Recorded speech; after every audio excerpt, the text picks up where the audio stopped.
사실 이런 차의 포인트는 이러고 운전하는 거잖아.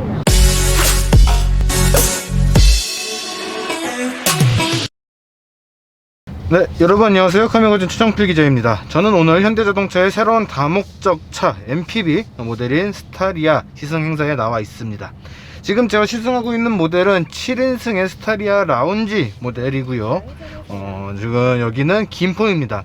현대자동차의 이 현대모터 스튜디오 고향에서 이 김포까지는 뒷좌석에서 운전을 해서 왔었고, 이제 김포에서 다시 현대모터 스튜디오 고향까지는 제가 직접 운전을 해서 운전 질감을 알아볼 수 있도록 하겠습니다. 일단 이 차가 뒷좌석이 메인이기 때문에 뒷좌석 이야기를 먼저 더빙으로 좀 말씀을 드릴게요. 그런데 뒷좌석보다 먼저 보셔야 할 것이 있습니다. 바로 외관과 실내에 대한 이야기입니다. 스타리아는 일반형과 함께 고급형인 라운지, 화물형의 카고까지 총 3가지 모델로 출시가 됐죠. 외관에서 봤을 때 가장 도드라지는 차이는 역시 램프의 종류와 그릴입니다. 큰 형상의 차이는 없는데 적용된 색상이라던가 고급형을 닮은 일반형과 같은 형태로 차별화를 준 것이 특징입니다. 예를 들면 스타리아 라운지 같은 경우에는 틴티드 브라스라고 하는 황동색을 그릴과 사이드 미러, 브랜드 로고 등에 적용을 했고요. 일반형의 경우에는 차체하고 같은 컬러가 사용됐습니다. 그러니까 라운지 모델에서는 고급스러운 느낌을 좀 팍팍 냈다고 한다면은 일반형에서는 그런 느낌을 완전히 뺐다는 거죠. 램프 같은 경우에는 조금 더 확실한 차이를 두었습니다. 전면부의 경우 이 LED 램프의 수가 다른데 라운지 모델에서는 한쪽에 8개씩 총 16개의 큐빅을 확인할 수 있고요. 일반형 같은 경우에는 한쪽에 4개씩 총 8개의 큐빅으로 구성이 됐습니다. 후면부는 전면부보다도 더 명확한 차이를 보여줍니다. 라운지는 클리어 타임 램프가 적용이 돼서 위쪽까지 픽셀 형태의 라이트를 확인을 할 수 있는 반면에 일반형은 위쪽이 검은색으로 덮여 있습니다. 라운지 모델을 확실하게 차별화하겠다 이런 의미로 볼 수 있지 않을까 싶어요. 이 차이 덕분에 두 모델의 느낌이 정말 많이 다르거든요. 실내는 조금 할 말이 많을 것 같습니다. 우선 시트의 배치에 따라서 7인승과 9인승, 11인승으로 구성이 됐고요. 카고 모델의 경우 5인승 모델로 구성이 됐습니다. 많이 궁금해 하실 것은 아무래도 라운지와 일반형의 7인승과 9인승 아닐까 싶은데요. 전시된 모델이 라운지 7인승과 9인승 그리고 일반형 11인승이었습니다. 라운지 모델을 먼저 살펴보면 기존의 스타렉스 후속이라는 느낌보다는 굉장히 고급스럽게 꾸민 솔라티 마이너 버전이라는 느낌이 강합니다. 여기저기 수납 공간도 굉장히 많이 들어갔고요. 공간도 광활하고 운전석에서의 시야도 꽤 높고 넓었기 때문입니다. 수납 공간이 꽤 많은 편인데 빌트인 캠용 USB 단자가 숨어있는 수납 공간이 계기판 바로 앞에 하나 자리하고 있고요. 내비게이션 화면 뒤쪽에도 또 하나의 수납 공간이 자리하고 있습니다. 계기판 옆에도 컵홀더가 하나 자리하고 있고요. 내비게이션은 최근에 많이 봤던 현대차의 UI UX와 버튼 배열이 사용됐고, 이따가 보여드리겠지만 일반형은 H매틱 타입의 기어 레버가 사용이 됐는데 라운지는 이 버튼형 전자식 변속기가 사용됐습니다. 여기서도 이 차별화의 포인트가 보이는 거죠. 무선 충전 패드는 일반형과 라운지가 동일한 위치에 있는데 안쪽으로 깊숙하게 넣는 형태입니다. 주행 중에도 스마트폰이 떨어질 걱정은 하지 않아도 되겠다 싶어요. 무선 충전 패드 아래쪽에도 수납 공간이 있고요. 이 아래쪽에도 수납 공간이 더 있는 등 굉장히 넉넉하고 다양한 수납 공간이 특징입니다. 센터 콘솔은 테두리에 앰비언트 라이트가 적용이 됐고요. 슬라이드 형식으로 열고 닫을 수 있는 커버가 장착이 됐습니다. 사실 운전석보다는 뒷좌석이 더 궁금하죠. 7인승 모델의 경우에는 운전석부터 해서 2 플러스 2 플러스 3 형태로 구성이 됐습니다. 이게 사실 감이 잘 안 올 수도 있는데요. 어떤 형태로 있어도 2열과 3열의 탑승 공간이 모두 넉넉한 그런 구성입니다. 사실 카니발의 경우에도 7인승의 3열 좌석은 그나마 편하게 탈 수 있는 거지 넉넉하다고는 표현을 못 하거든요. 그런데 스타리아는 진짜 넉넉합니다. 2열과 3열의 차이가 좀 있는데 3열은 고정식 시트라서 그 착좌감이 엄청나게 편하지는 않습니다. 그래도 기존의 스타렉스나 카니발의 2열 시트에 준하는 그런 착좌감을 보여주는 것도 굉장히 재밌는 부분 아닌가 싶어요. 2열의 경우에는 독립형 릴렉션 시트가 적용됐습니다. 앞뒤로는 굉장히 많이 움직이고요.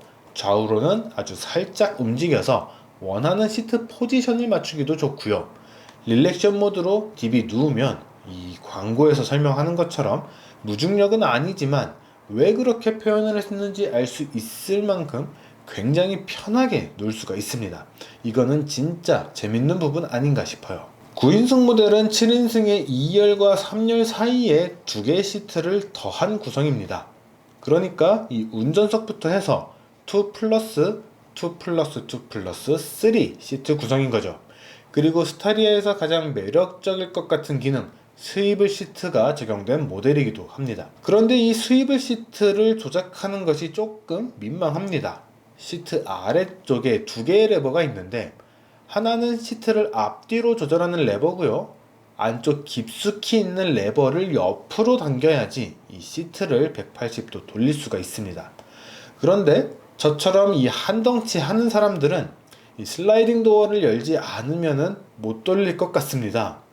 이게 돌린다고 하더라도 다리가 바깥쪽을 향하게 돌려야지 이 시트에 등받이가 걸리지 않고 돌아가더라고요.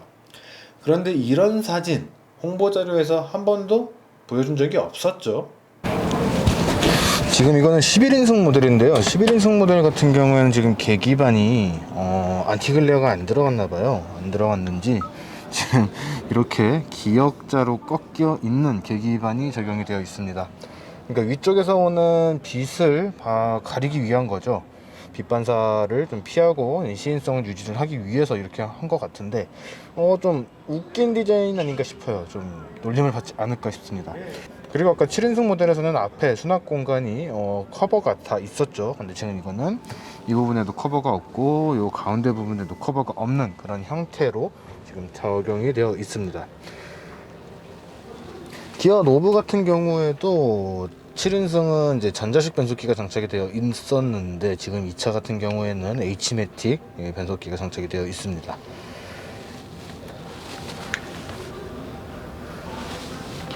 가운데 부분에 수납 공간을 더 마련을 하기는 했는데 큰 수납 공간은 아니라고 이야기를 할 수 있을 것 같고요. 동일한 위치에 무선 충전기까지 자리를 하고 있는 모습을 확인을 할 수가 있습니다.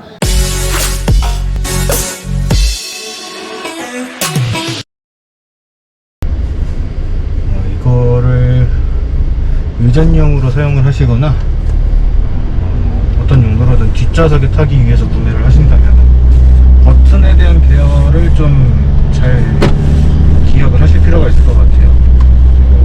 오른쪽, 지금 조수석 뒷좌석 기준으로 해서 오른쪽에는 의자 자체를 좌우나 앞뒤로 움직이게 하는 그런 레버가 자리를 하고 있고요. 왼쪽에는 이제 통풍 시트하고 열선 시트, 릴렉션 시트로 조작을 할 수 있는 버튼, 그리고 등받이하고 이 시트의 각도를 조절할 수 있는 그 버튼이 자리를 하고 있어요. 그래서 아무 생각 없이 왼쪽에 있는 레버를 당기면은 의자가 앞으로 움직이지 않는 그런 차이가 좀 있습니다. 버튼의 기능이 좀 제한적인데 버튼이 많이 있으니까 잘못 조작하면은 당황하기 쉽겠다라는 생각이 좀 드네요.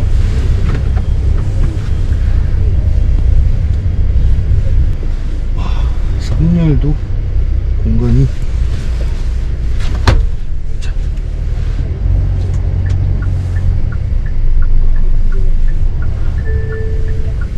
카니발이나 스타렉스나 이제 뒷좌석에 앉으면은 이제 뒷좌석 공간이 넉넉하지가 않기 때문에 그 공간을 제대로 활용할 수 있겠느냐라는 그런 이야기가 많이 있었거든요. 그런데 지금 이 스타리아 같은 경우에는 3열까지도 넉넉하게 앉을 수 있는 그 공간이 지금 이 7인승에서는 제공이 되고 있습니다.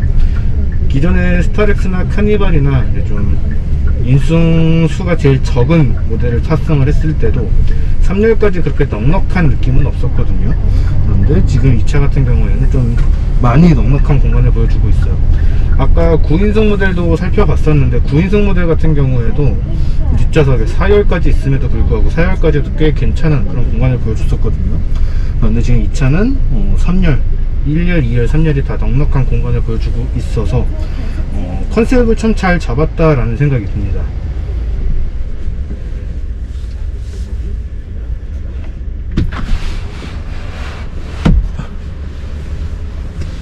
근데 의자를 한번 뒤로 보내면은 당기기가 힘듭니다.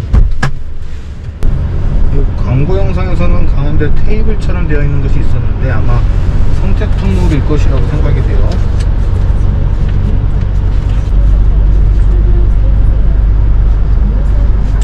스타리아 출시 당시에 광고에서는 가운데다가 뭐 기내식 먹는 그 비행기의 테이블처럼 뭐 테이블을 이렇게 꺼내서 뭔가를 작업을 하거나 밥을 먹거나 하는 그런 장면이 있었는데 지금 가격표를 보니까 그런 품목은 없어요.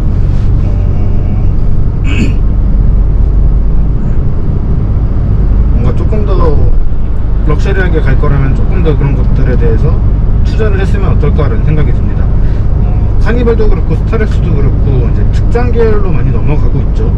이런 스타리아 역시 출시가 되고 나면은 특장으로 더 럭셔리하게 꾸미거나 편의 장비를 꾸미거나 이런 것들이 많이 생길 것이다 이렇게 예상이 되는데 그런 부분에 있어서 물론 서드파티 제3의 업체들한테 조금 더 도움을 줄 수 있는 그런 방안을 마련을 하는 것도 좋지만 사실 차를 사는 입장에서는 돈을 한 번씩 더 주는 거는 별로 선호를 하지 않거든요. 이왕 사는 거 한 번에 정리를 할 수 있으면 좋겠고 한 번에 내는 금액이 저렴했으면 좋겠다 이런 생각을 하게 되는데 차를 사면서 특장을 한 번 더 해야 되고 더 고려를 해서 더 추가를 해야 된다 그러면은 그런 부분은 좀 아쉽게 느껴지지 않을까 싶어요. 많은 업체들이 트레일만 기본형 모델만 판매를 하고 특장을 따로 특장 업체들을 코치빌드라고 하는 특장 업체들을 따로 마련을 하고 있기는 하지만 그래도 현대차는 국내 업체이고 국내 제조사인데 이런 것들을 조금 더 좀 폭넓게 준비해줬으면 어땠을까 그런 생각이 듭니다. 2열의 승차감은 솔직히 기대 이상이었습니다. 기존의 스타렉스나 기아 카니발, 르노 마스터와 같은 이 경쟁 모델들과는 확실하게 차별화가 됐다고 생각이 됩니다. 2열 좌석에 앉아서 이동한 이 구간이 짧았기 때문에 승차감에 대해서만 이야기를 하자면은 이 밖에서 들어오는 소음을 정말 잘 걸러줬습니다. 이 풍절음도 크지 않고요. 바닥에서 올라오는 노면 소음도 상당히 적은 편이었습니다. 거기다가 요철을 넘을 때도 상당히 부드럽게 넘어가줘서 이 의전용으로 사용하기에도 충분하겠구나 라는 이런 생각이 들었습니다. 기존 스타렉스가 가지고 있었던 이 짐차의 이미지를 완전히 벗으려고 노력을 했고 또 카니발이 가지고 있었던 장점은 더욱 강화해서 접목을 시킨 것 같습니다. 2열 시트가 좌우로 많이 움직이는 것이 아니라서 조금은 아쉽기도 하지만 앞뒤로는 정말 많이 움직이고 또 어떤 위치에서도 이 넓은 공간과 편안한 승차감을 제공해 주는 것이 이 스타리아 라운지의 장점이라고 생각이 됩니다. 거기다가 이 원터치로 누릴 수 있는 무중력 시트는 이 바쁜 스케줄 속에서도 이 자는 시간까지 아껴야 하는 분들에게 이 꿀맛 같은 휴식을 줄 수 있는 그런 기능입니다. 넓은 공간감과 뛰어난 정숙성, 편안한 착자감 이런 것들도 충분히 매력적이지만 이 넓은 실내 공간에서 느끼는 이 무중력 시트 때문에라도 스타리아를 그리고 고급형 라운지 모델을 선택할 이유로는 충분하지 않을까 싶어요. 네, 뒷좌석 이야기를 보고 오셨을 거라고 생각이 됩니다. 운전에 대한 이야기를 해볼까요?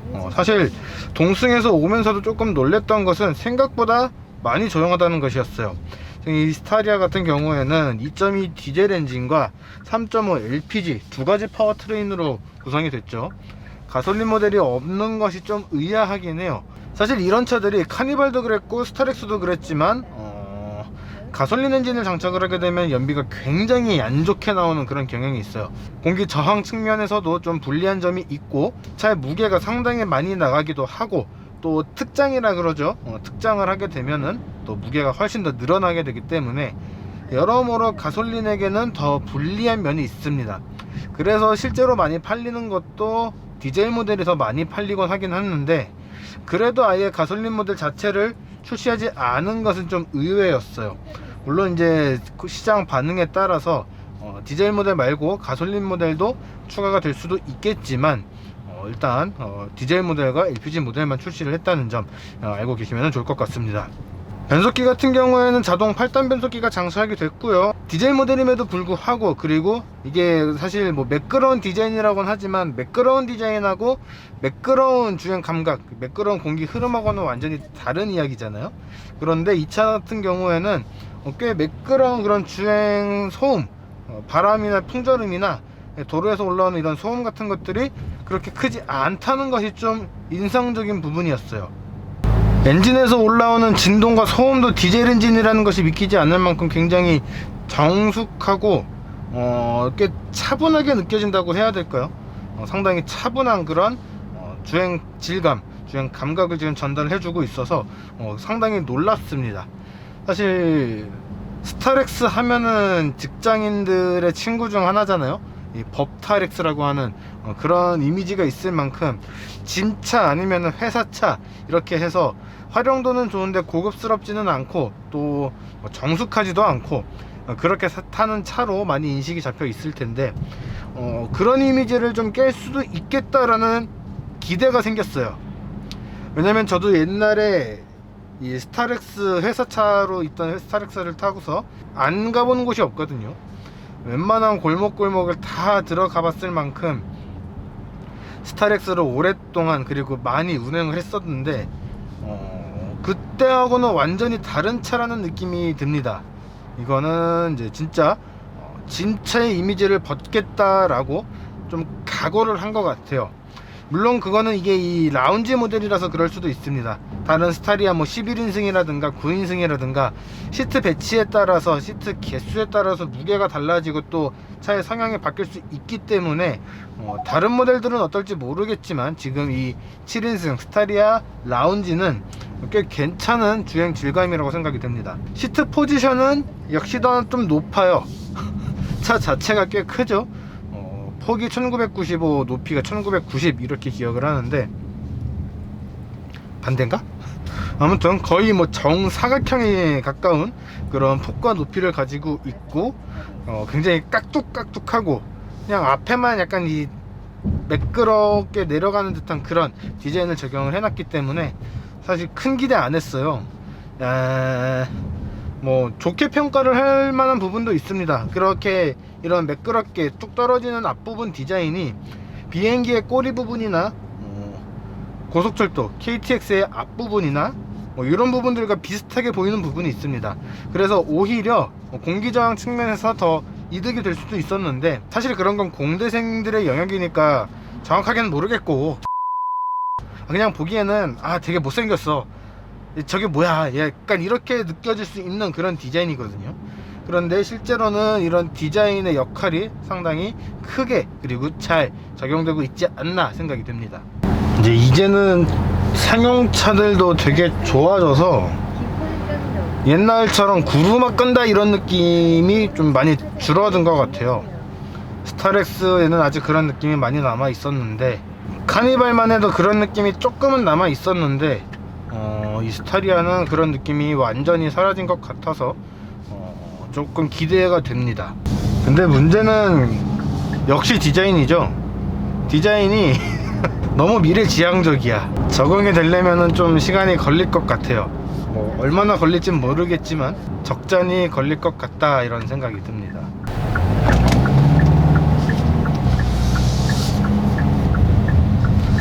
차가 좀 무겁긴 하네요. 이 경사진데서 정차해 있다가 출발을 하니까 바로 출발을 못 하네요. 이게 가솔린 모델을 출시하지 않은 이유일지도 모르겠습니다. 초반에 토크가 좀 잘 나와주는 이 디젤 엔진에도 불구하고 이렇게 약간 밀리는 듯한, 밀리진 않았어요. 그냥 밀리는 듯한, 그러니까 바로 출발하지 못한 이런 느낌이 들었다는 것은 상대적으로 이 토크가 더 낮은 이 가솔린 엔진에서는 더 밀릴 수도 있었겠다라는 생각이 듭니다. 그런 이유에서 가솔린을 추가하지 못했다고 한다면은 그럴 수 있겠다 생각이 들어요. 그리고 그거는 현대차가 극복해야 되는 부분인 거겠죠. 지금 옆에 직전 세대 카니발이 지나가고 있는데 카니발이 작아 보여요. 근데 포터하고 봉고는 바꿔줄 생각이 없으신가요? 스타리아를 이런 정도로 만들어내시는 걸 보면은 포터하고 봉고도 분명 개선할 수 있는 그런 기술들이 다 마련이 되어 있는 것 같은데, 저거는 왜 바꿔줄 생각을 안 하시는지 모르겠어요. 대체로 조용해요. 정말 여기저기 온갖 부분에서 대체로 조용한데 왜 썬루프 쪽에서 바람 새는 소리가 들릴까요? 아무래도 시승의 특성상 길게 운전을 해볼 수가 없고 짧은 시간에 이런 여러 가지를 좀 판단을 해야 되다 보니까 지금 확실하지는 않은데, 지금 이 썬루프 쪽에서 바람 새는 소리가 들려요. 이 바람 새는 소리는 뭐 진짜로 뭐 어디선가 바람이 새는 건 아니겠죠. 풍절음 같은 개념인데, 풍절음이 좀 날카롭게 들린다고 해야 될까요? 약간 좀 그런 느낌이 있습니다. 지금 주행하는 속도가 시속 한 70, 60 그 정도임에도 불구하고 이렇게 썬루프 쪽에서 바람 소리가 들린다는 게 좀 의아하고 좀 아쉽네요. 물론 이제 선행 생산된 차기 때문에 일반적인 양산차하고는 조금 차이가 있을 수는 있습니다. 하지만 그렇다고 해도 이런 부분에서 생기는 문제는 흔하진 않거든요. 요거는 좀 확인을 해봐야 될 것 같아요. 요 차를 지금 좀 세게 넘어봤는데 트럭의 느낌이나 미니밴의 느낌보다는 약간 높은 SUV 느낌에 더 가까웠어요. 지금 느낀 것으로는 충격을 흡수하는 거에서도 상당히 좀 신경을 썼구나, 이런 생각이 듭니다. 그리고 지금 이 차 같은 경우에는 사륜구동 H트랙이 적용되어 있거든요. H트랙을 카니발에는 적용이 되지 않아서 상당히 아쉬웠었는데, 이 스타리아에 넣어주기 위해서 카니발에 넣지 않았던 거 아닐까, 이렇게 좀 추측을 해보고요. 사이드미러가 약간 찐빵 같다고 해야 될까요? 생긴게 귀여운 이 사이드미러가 장착되어 있네요. 시야 각은 옆으로 조금만 더 넓었으면 좋겠다는 생각이 들어요. 사각이 좀 있는 것 같아서 좀 아쉽습니다. 일단 종합적인 평가는 좀 지켜봐야 되긴 하겠지만, 기존 스타렉스의 이 화물차, 진차의 느낌은 많이 지웠다, 이렇게 이야기를 할 수 있을 것 같습니다. 과연 그 이미지를 판매에서도 깰 수 있을진 모르겠지만 주행 질감 측면에서는 그런 이미지를 분명히 깬 것 같아요. 그렇기 때문에 이런 부분은 분명 칭찬할 만한 부분이라고 생각이 되고요. 앞으로 어떤 성적표를 보여줄지 좀 기대를 해봐야겠습니다. 자, 이번 영상은 여기까지고요. 이번 영상 스타리아 시승이었기 때문에 정보가 좀 많이 부족했을지도 모르겠습니다. 다음에 더 보충을 해서 전해드릴 수 있도록 할 테니까요. 구독과 좋아요, 알람 설정까지 부탁드리고요. 지금까지 카메거진 최정필 기자였습니다. 으악!